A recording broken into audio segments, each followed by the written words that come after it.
All right, good evening, everybody. It is the Safety and the Sportswriter show with Knoxville, Nate, and Big Joe. As we come here to talk to you about football, we are definitely in the championship mode right now.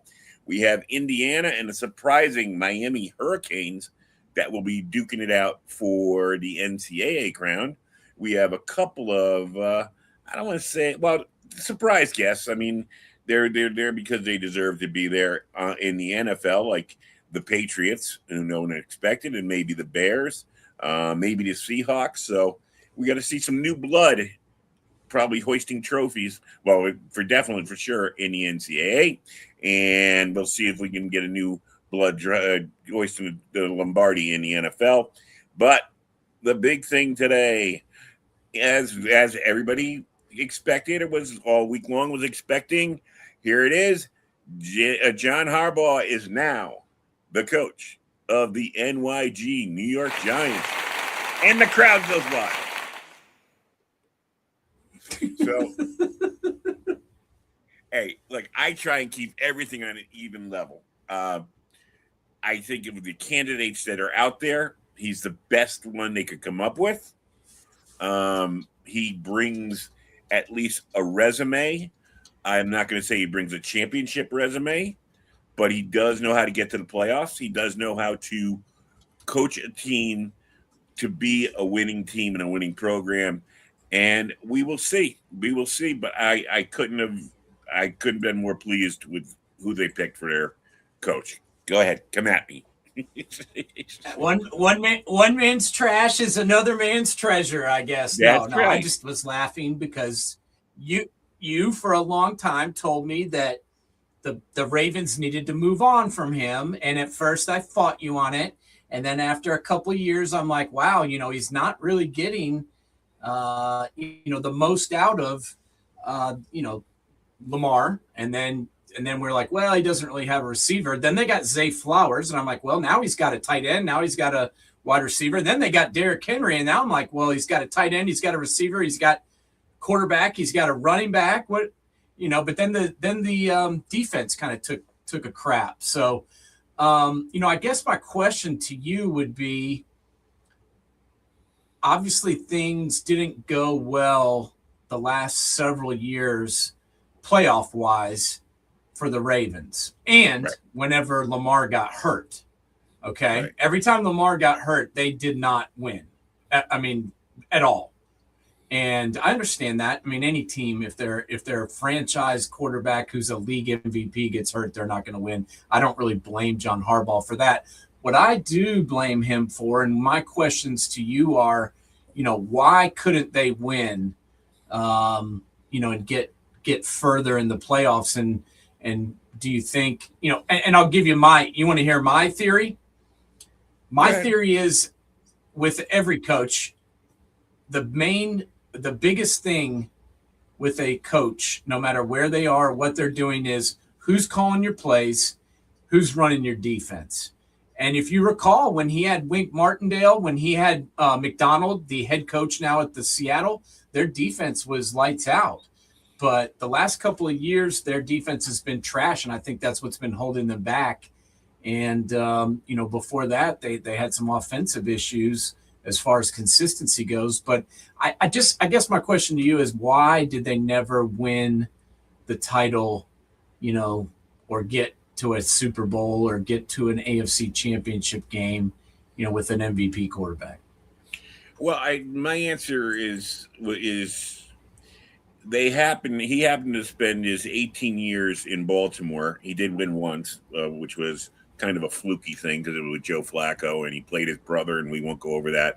But you got to remember, he kept banging his head against the Patriot dynasty, which he did beat a couple of times in the playoffs. He took the Patriots out of the playoffs a couple of times. And then for the last 10 years, he's had the Patrick Mahomes magic. And, sometimes, there are these great dynasties, the 49ers of the 80s, Dallas of the early 90s, that when you're playing against them, and I'm not going to put on the referees or whatever, but it seems like everything goes right for them. They get all the calls, the ball bounces the right way. I do think that Harbaugh and Tomlin specifically, I'm not going to say Bill Belichick out coached them, but he was in their heads. Every time they came up against him in the playoffs, they coached differently than they did during the season. They always thought he was cheating. They thought he's doing something, and they spent most of their time. I wouldn't stand next to him, but if I was covering those games, I'd be watching the things they did differently coming against Belichick, and maybe it's the same way coming against Mahomes and Reed, that they think something's going on, so they have to be more perfect, or their team has to be more perfect than they should be. That being said, after watching the hot coordinator coming in here this past time, Daboll, and a couple of you think it's going to work out, former coordinators, coaches from big staffs, the Giants need an experienced coach, experienced hand, because coordinators, they don't have the luck or whatever, but this is a young team that needs an experienced hand to show them at least how to win during the regular season. Let's be competitive past Halloween first. Then I'll worry about winning championships. The reason I said he had to get out of Baltimore is because he stopped winning in the playoffs, and he was wasting one of the best quarterbacks we've seen in the last 20 years, best years. And hey, people forget, Michael Jordan won 6 championships with Phil Jackson, but he was doing pretty good with Doug Collins, but Phil Jackson was the guy who could take him to a championship.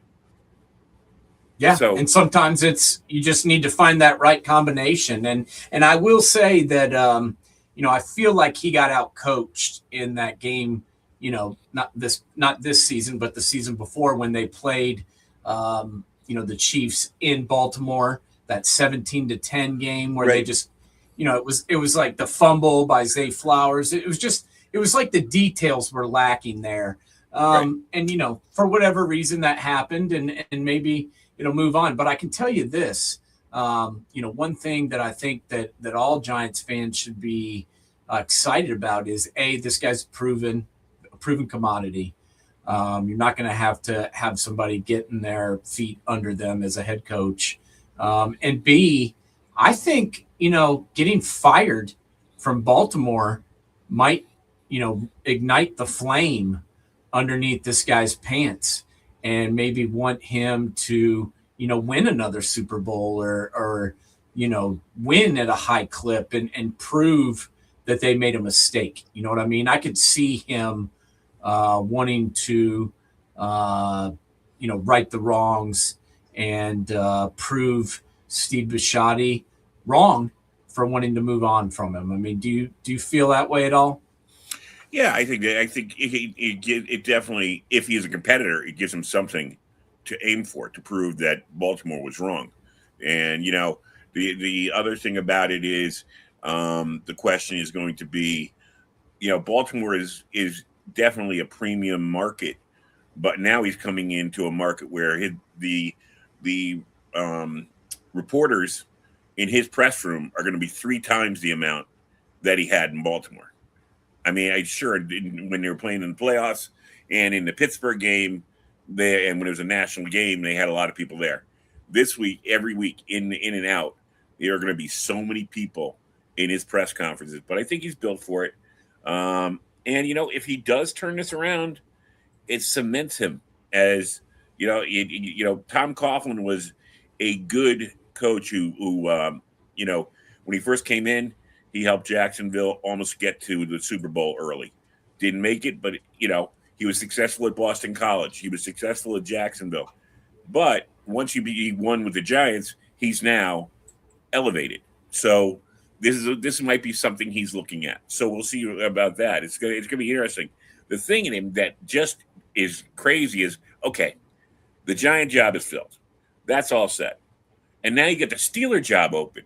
I mean, another of the premium blue bloods of the NFL, and who is going to go in there? I'm looking at it going, wow. I mean, really, we put stuff in. I mean, it's I mean, they're known. They've only had 3 coaches in the last 50 years. Yeah. So yeah, I mean, I think I think the Steelers instantly becomes one of the best jobs. Now, it's hard to say it's the best because they still don't have a quarterback. right. And I don't care what franchise you are. I mean, that's been their Achilles heel the past few years. Now, this year they had a number of issues, which we could talk about all day. But I really don't think Aaron Rodgers was like the problem. I think he played pretty well, honestly. Defense they just more had than one. offense. The defense caused them issues, and then they had one wide receiver, which turned out to kill them, especially in that playoff game. But he's not going to come back there. And Arthur Rooney II already said that Rodgers isn't coming back. So who are they going to get to be their quarterback now? Are they going to get Russell Wilson again? Are they going to get Justin Fields again? Are they going to get Aaron Rodgers? I mean, Mason Rudolph. They have to get somebody, that cannot be a 1-year thing. Like if you're going to be the new head coach there and you're going to be expected to win, if I'm going to be the new head coach there and I'm going to be expected to win, you better go out and get me a quarterback. I kind of disagree with you there. I think it's kind of the perfect storm or convergence. Since it's 3 rivers, we'll say the perfect convergence of the rivers. If you think about it, if you're a new coach, you're going in there, okay? This is maybe the most patient organization in football. If you get through this year, you look at this year. Well, first of all, the Browns, they're without a coach. Zach Taylor's coming back, and everything in Cincinnati depends on the health of Joe Burrow. The Ravens are going to have a new coach as well. If you were to bottom out this year, I don't think the Steelers are going to be the kind of team that's going to fire you.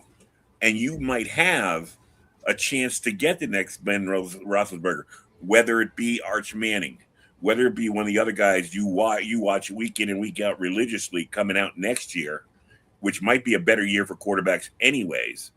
Could you see? I mean, if you sit it, if it's a quarterback, if you got the right guy, so let's throw a name out like Clint Kubiak. Say it's Clint Kubiak they decide on, and Clint Kubiak treads water for a year, 3 wins, 4 wins, but then he's got Arch Manning to build around. This might be the ideal place for that some kind of that guy like that. Yeah, but I mean, is their roster bad enough to go 4-13? I mean, well, that's I don't that's know, going to be man. the question. I mean, that's going to be that's what Tomlin's been going. That's been the problem, and they blame it all on Tomlin, but it's not on him. The fact is, they've been good enough, to make the playoffs or miss the playoffs by 1 game or make the playoffs or whatever, but they haven't been bad enough to draft somebody, and that's been the whole problem.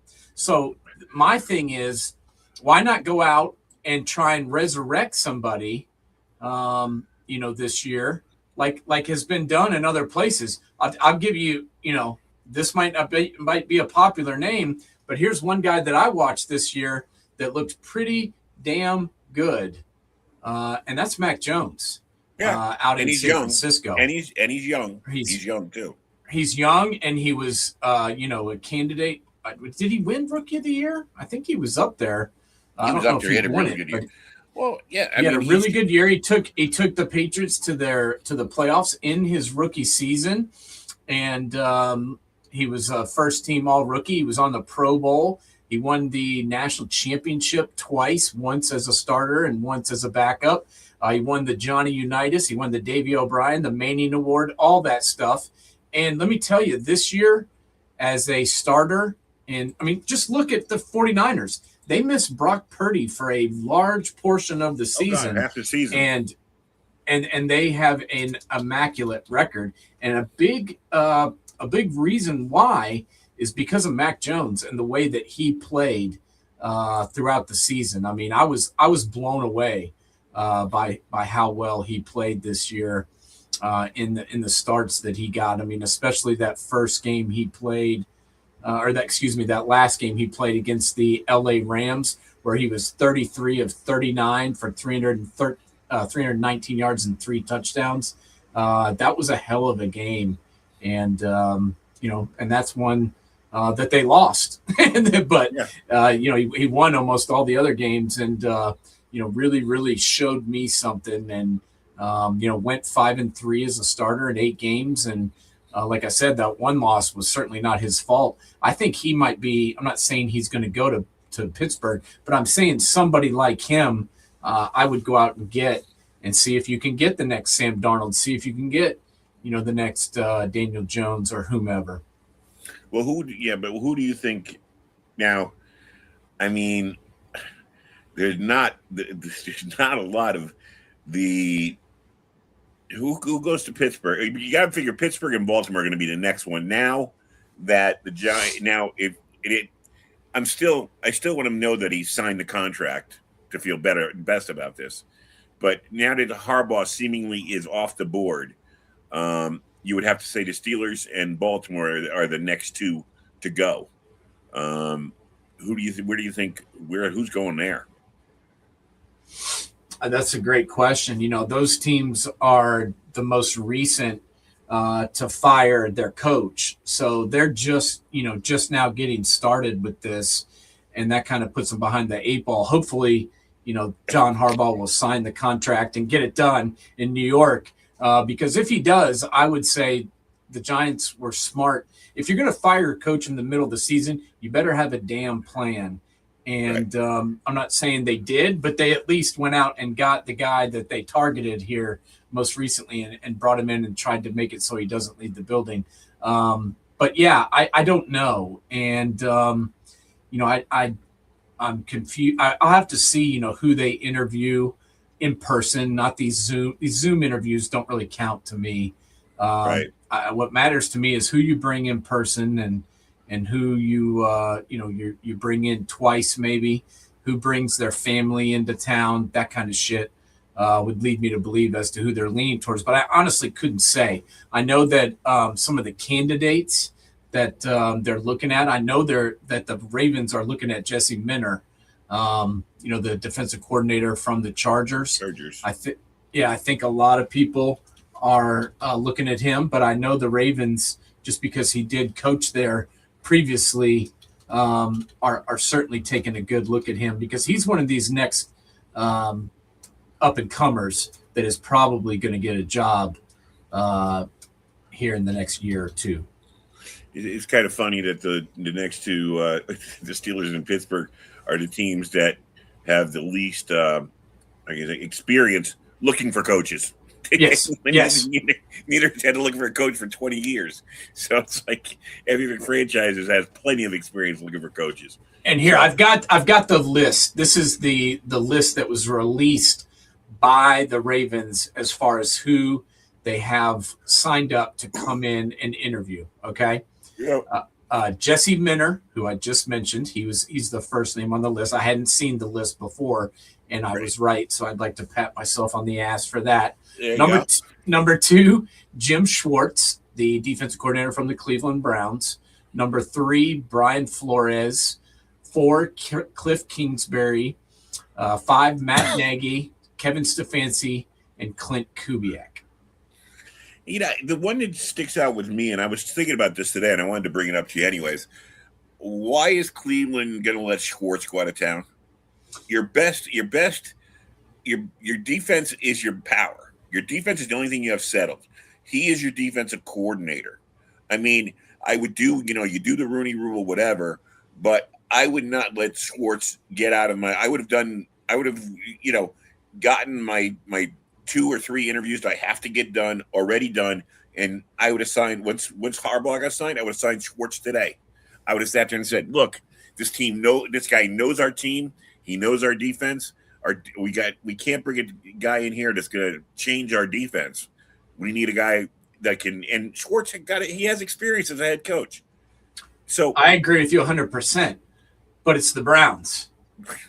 So I don't anticipate them doing something intelligent because they never have. I got to tell you this: if I'm the Ravens, I'm seriously looking at Kevin Stefanski, simply because this guy is a pretty good play caller. He's a pretty good offensive mind. He developed, Baker into what he is now. I know he had the one rough year, but me and you both know that was largely due to injury. Right. And look what he did, with no quarterback. He was able to be in almost every game, with Dylan Gabriel and Shadur Sanders and, Deshaun Watson, who didn't even care. So think if you gave Kevin Stefanski Lamar Jackson. I think, that's who I'd be looking at. These are my two biggest candidates that I would be looking at if I was the Ravens: Kevin Stefanski, Clint Kubiak. That's who I would, probably be looking at. And then also I think I would, take a look at Vance Joseph, who I've mentioned to you before. I think Vance is going to get a hard look at one of these jobs. Hell, there's 9 of them. I may get a call with all these openings. Well, yeah, it's really crazy, and the worst thing is, like, well, we talked about last week, is the jobs that are, I call unattractive: the Arizona job, Cleveland job, the jobs that Titans job. It's like there's a lot of guys out there that are desperate to become head coaches because. Correct. We know there's only 32 of these jobs in the world. And even if you fail, you get paid a boatload of money, at least for the time you're there, and, see what happens. But I mean, man, if Arizona, well, you saw that Harbaugh just canceled his appointment with Tennessee. I mean, said, so, I mean, I don't blame him. No, Atlanta, it's just, another team that just seems to. I think Arthur Blank's a nice guy, and I think he's one of the most honorable owners, probably, but he has no luck. And I don't know if I was looking to go. I mean, after the Steelers, after the Ravens, it's like pick your poison, but who's going to take it? I'd probably put the Falcons next, because of what you just mentioned. You're going to deal with Arthur Blank, who isn't an idiot. He knows what he's doing. He's on the team for a long time. He's a sensible guy. Plus, they've got Matt Ryan now as the president, who is a smart guy and who is a nice person and should be pretty easy to work with. And they've got a decent nucleus of stars with a badass running back, some really good wide receivers and tight ends, some good pieces on defense. I think that the Falcons' job will be interesting. I don't know if you saw that Jason Garrett interviewed down in Tennessee yesterday, and is apparently a candidate to potentially be the head coach in Nashville. So I thought that was kind of interesting. And I'm trying to figure out why Arthur Smith is getting interviews. I don't know that one. That one mystifies me. I mean, he's gotten his chance. Yeah. And it hasn't looked good. No, he didn't look good at all. So I don't get why he got it. I memean, definitely you go with Jason Garrett over him every day. I mean, there's just no sense at all. I don't. Yeah, Arthur Smith. The only mystery with Arthur Smith is why he never ended up running FedEx when his father was the head of FedEx. So, I mean, it's just like he could have bought. What I would have done. That's what I would have done.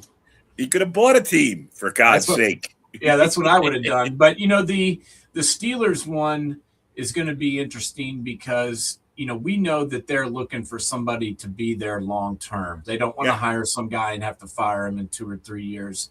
That is the last thing they want to do. So I think it's interesting that they want to bring in Jeff Hafley, the defensive coordinator for the Packers. I mean, especially after how bad their defense looked against Chicago, giving up 18 points in the fourth quarter. Yeah.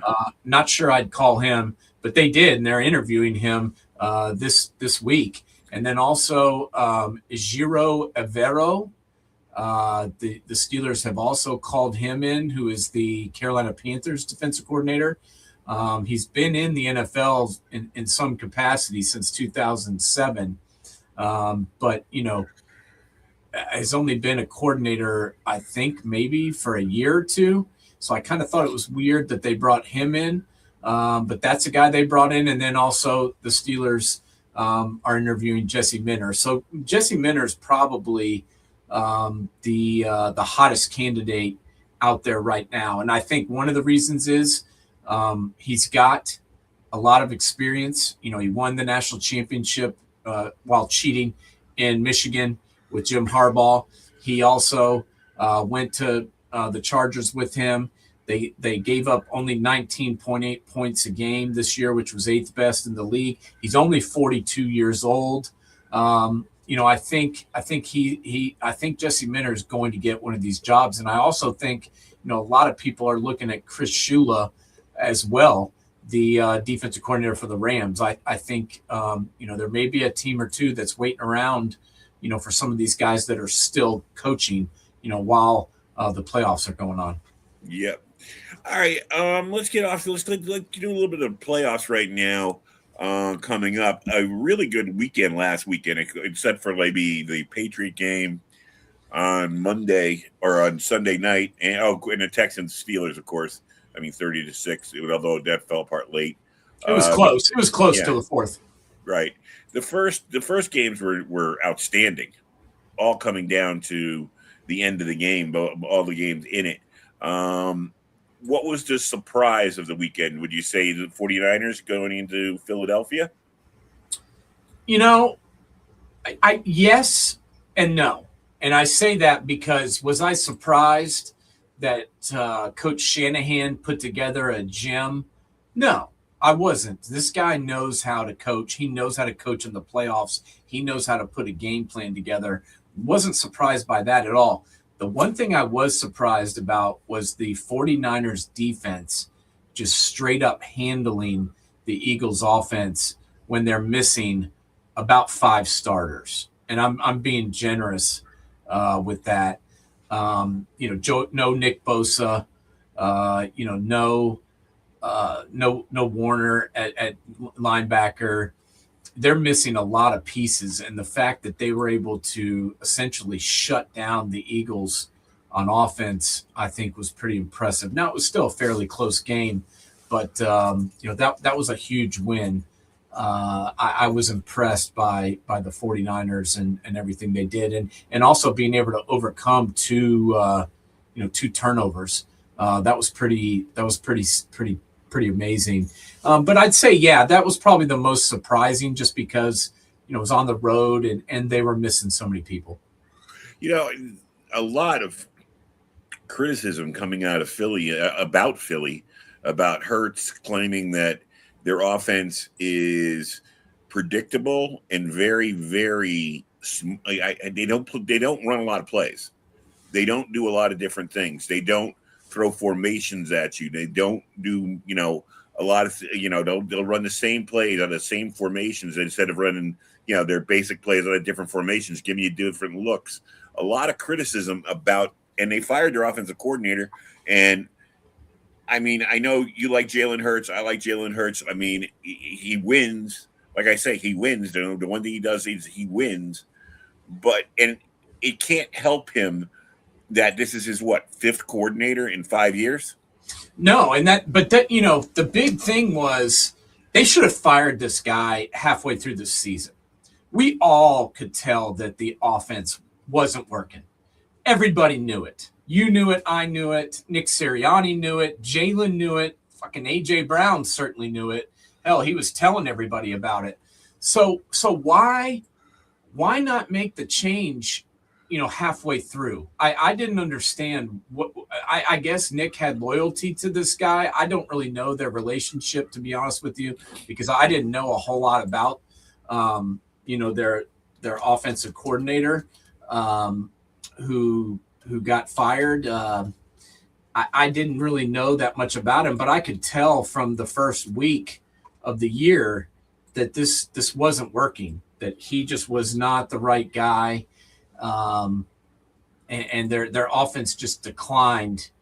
You know, it was like night and day from last year to this year. And that was because of Kevin Patullo, who was their offensive coordinator. And, you know, no offense to the guy, I don't really know him. Like I said, I was kind of surprised he got the job.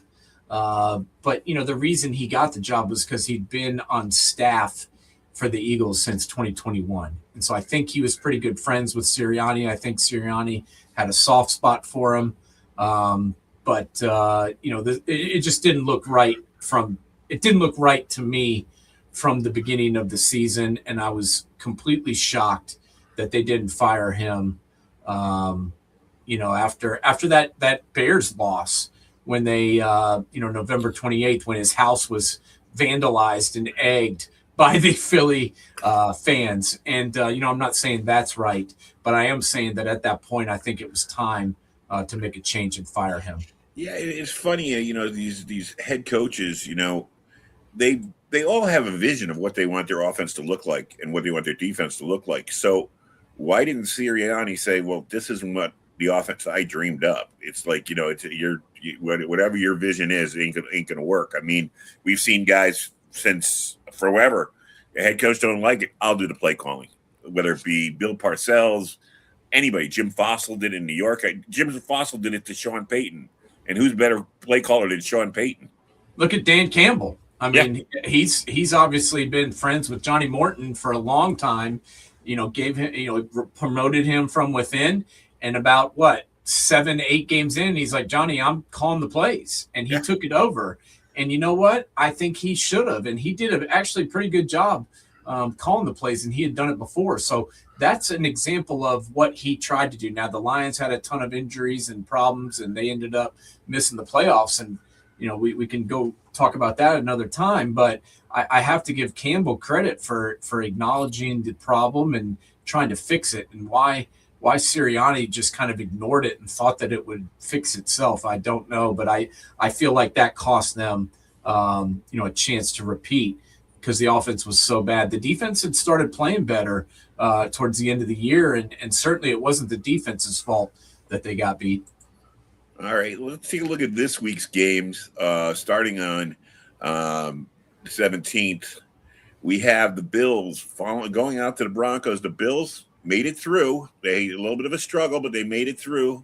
Josh Allen was able to put his Superman cape on again. He's going to have to do that again against a very good Broncos defense. Does he have it? I think he does. I'm taking the Bills in this one. The Broncos are favored by 1.5 at home. But I got to tell you, I mean, if I've got to choose between Josh Allen and Bo Nix, I'm taking Josh Allen. I mean, not only do they have Josh Allen, they also have James Cook, who ran for 1,600 yards this year and 12 touchdowns. I think the Bills, this is their time.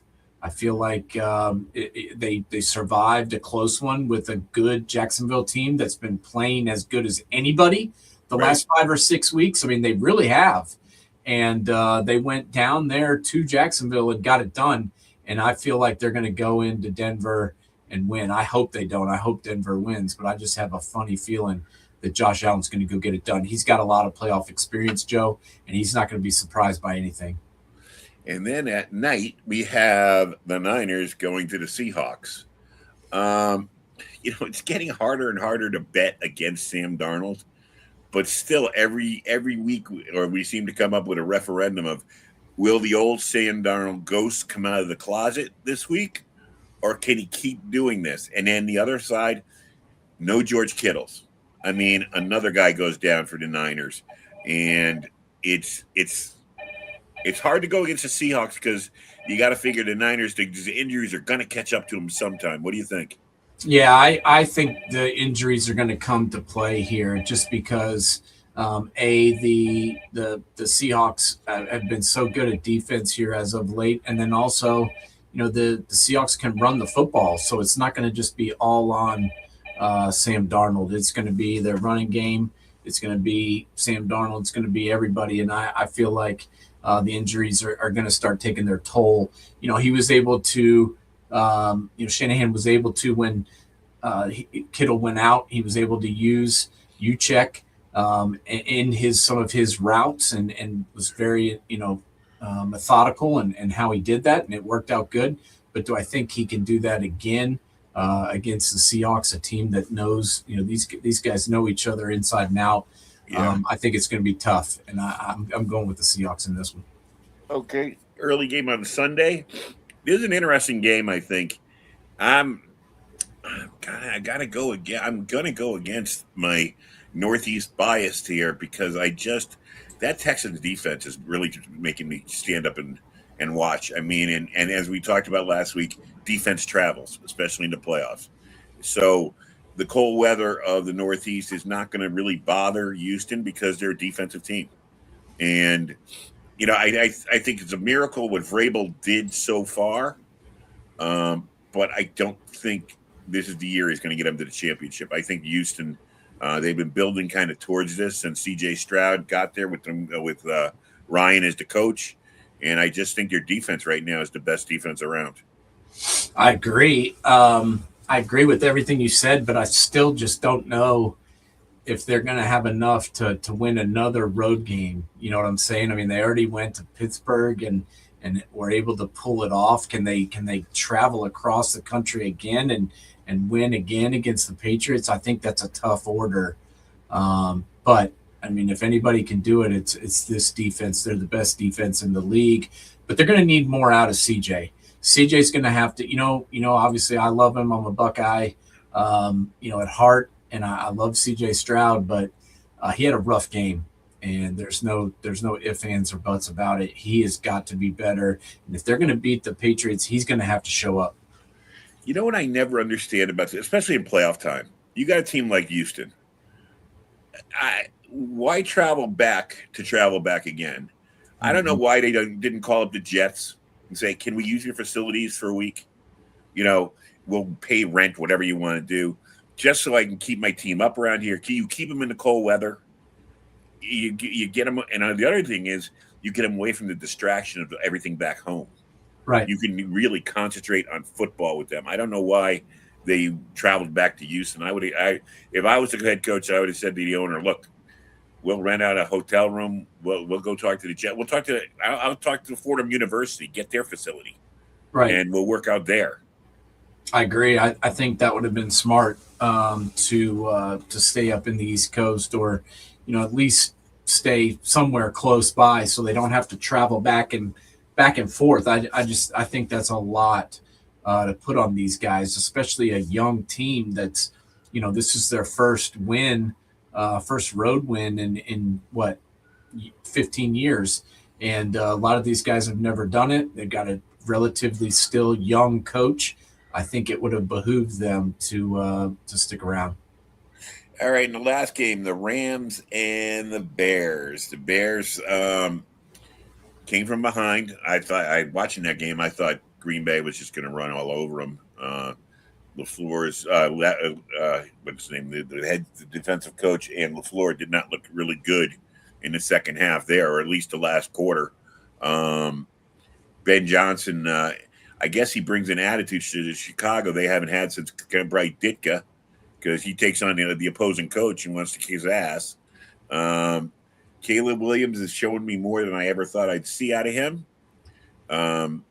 Still not ready to jump on his bandwagon, but I can't put down what he's done this year. What do you think about this? I mean, but then you have Stafford, who didn't really play that well early in the game against Carolina, or the middle of the game, I should say, once he hurt his hand. It seemed like he hurt his hand, and then he wasn't playing well for a quarter and a half, 2 quarters, and then all of a sudden, when they need to go downfield, he gets them downfield. Yeah, I mean, he still was. It was 24-42 for 304 yards, 3 touchdowns. He did have the interception, but this guy, I mean, if you want to talk about the MVP of the league, it's Matthew Stafford. 4,700 yards, 46 touchdowns, 8 interceptions. This guy's been the best quarterback in the league all year long. I think the Rams get it done. It's in Chicago, right? And the Rams are favored by 3.5. I think that tells you everything you need to know. Well, I remember the last time the Rams, I think, went to Chicago was against the '85 Bears, and they got shut out. So, but that time they had a quarterback from Canada. His name will come to me, Dieter Brock, I think was his name, and he was damn awful. Yeah, that was before my time. All the Bears had to do was shut down Dickerson, and they didn't have to worry about a passing game. So, okay. So we're saying the Bills. Let's see, the Bills, Seahawks, Texans, Rams. Yeah, I don't know about the Texans, man. I'm worried about the travel and playing 2 road games. I mean, do I think the Texans are legit? Yeah. Do I think their defense is the best in the league? Yeah.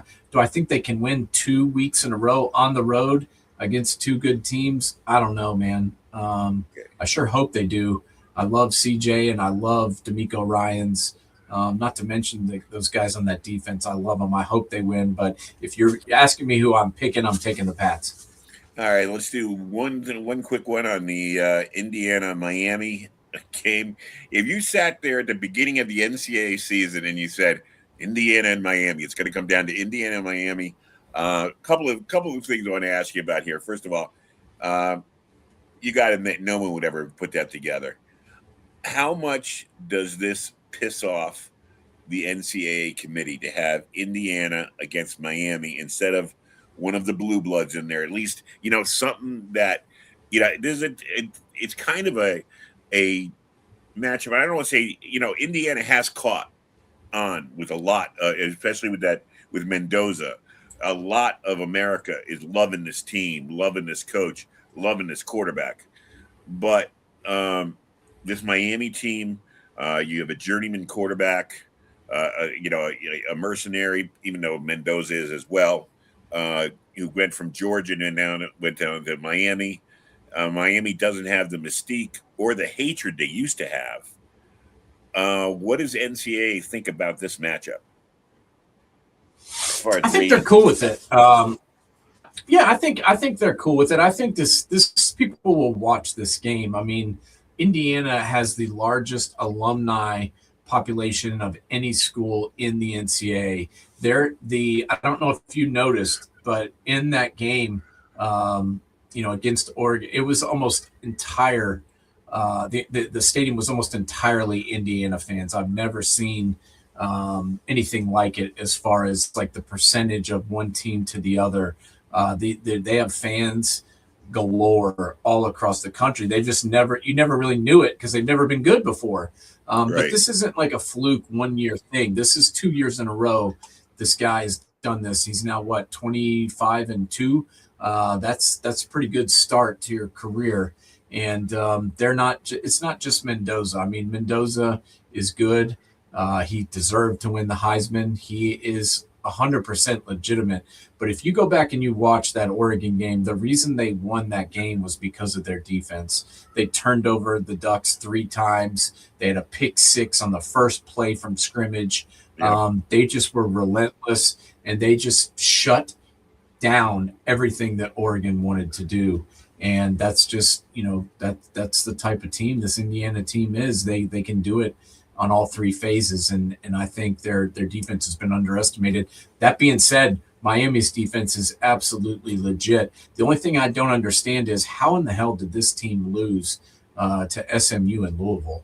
I'll tell you how they lost to Louisville. Carson Beck threw 4 interceptions. That's how they lost to Louisville. I don't know how they lost to SMU, but as long as Carson Beck doesn't throw 3 picks, they've got a chance to win this game. If he plays like he did, last week against Ole Miss, Miami has a chance to win.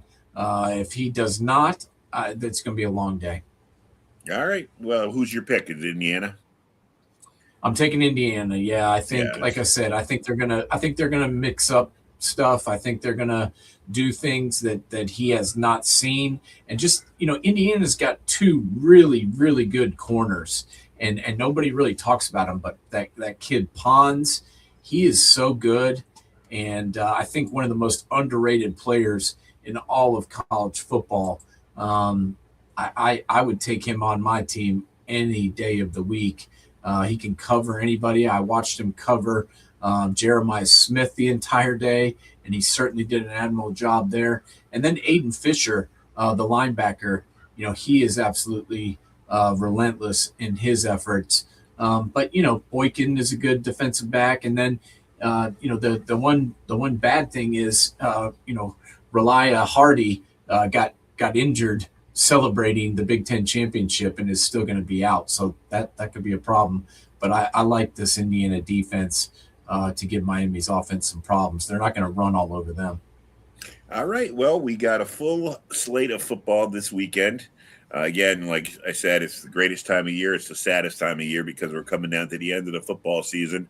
But we will see what happens. And the Giants now have their coach in place. They have their quarterback in place. Now they got to prove they've got the right people in place. And we will see. Have a good rest of the weekend. I will see you next week. Sounds good, buddy.